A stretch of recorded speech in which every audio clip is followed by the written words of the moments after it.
বেশ কিছু দাবি দাওয়া এবং সমস্যার সমাধান নিয়ে মালদা রেলওয়ে ডিভিশনের ডিআরএম মনীশ কুমার গুপ্তার সাথে দেখা করলেন রাজ্যের মন্ত্রী সাবিনা ইয়াসমিন। আজ সকালে মন্ত্রী সাবিনা ইয়াসমিন এবং ডিআরএম এর মধ্যে এই নিয়ে বেশ কিছুক্ষণ আলোচনা হয়। আলোচনা শেষে রাজ্যের মন্ত্রী সাবিনা ইয়াসমিন জানান, মালদহের কালিয়াচকের খলতিপুর ফ্লাইওভার তৈরির কাজ কোন অবস্থা রয়েছে, কতটা এগিয়েছে, কবে থেকে শুরু হবে তা নিয়ে যেমন আলোচনা হয়, ঠিক একই রকমভাবে ইংলিশ বাজারের সাদুল্লাপুর এলাকায় মালদা মোথাবাড়ি রাজ্য সড়কে আন্ডারপাস তৈরির দাবি জানানো হয়। মন্ত্রী আরও জানান, মালদহের কালিয়াচকের 3টি ব্লক থেকে বিপুল সংখ্যক মানুষ ব্যবসার সূত্রে কলকাতা যায়। সেক্ষেত্রে তাদের ট্রেন ধরতে হয় ফারাক্কা, না হলে মালদা স্টেশনে আসতে হয়।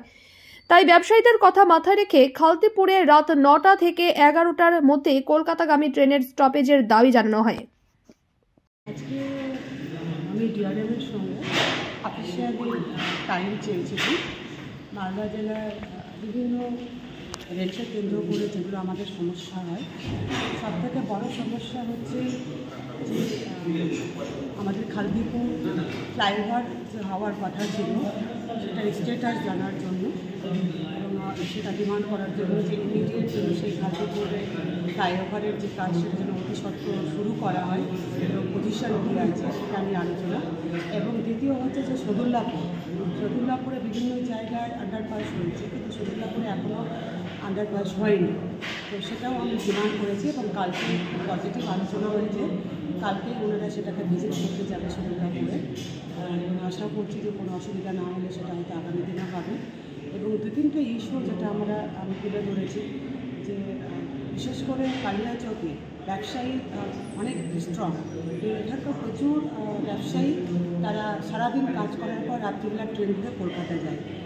তো সেই জায়গাটাতে তাদেরকে হয় ফারাক্কায় ট্রেন ধরতে হয় কিংবা মালদা টাউনে এসে ট্রেন ধরতে হয়। তো ওখানে একটা ট্রেন স্টপেজ, বিশেষ করে রাত্রি 9টা থেকে 11টার মধ্যে ভালো একটা ট্রেন, এক্সপ্রেস ট্রেন যেন খালতিপুর স্টপেজ দেওয়া হয় সেটা অনুরোধ করেছে। এবং উনি বলেছেন, মনীশজি যিনি ডিআরএম বলেছেন, এটা ফিজিবিলিটি চেক করে অবশ্যই এটা করার চেষ্টা করবেন, সেটা আমি ডিমান্ড করেছি। এবং আমাদের ফারাক্কা স্টেশনে আগে যে স্ট্রাকচার ছিল সেখানে পেশেন্টদের যাওয়ার ইজি ছিল, কিন্তু এখন নতুন স্ট্রাকচারে এত উঁচু হয়েছে যে পেশেন্টদের যাওয়া খুব কঠিন হয়ে যায়। সেখানেও একটা ডিমান্ড করেছে যে এসকেলেটরের জন্য ইমিডিয়েট করা হয়। তো এই কতগুলো জিনিস আমরা দাবি রেখেছি। এবং সবথেকে বড় দাবি হচ্ছে যে খালতিপুরে আমাদের যে ফ্লাইওভার এবং সদুল্লাপুরের যে ফ্লাইওভার কিংবা আন্ডারপাস, যেটাই এই দুটোকে যেন তাড়াতাড়ি করা হয়।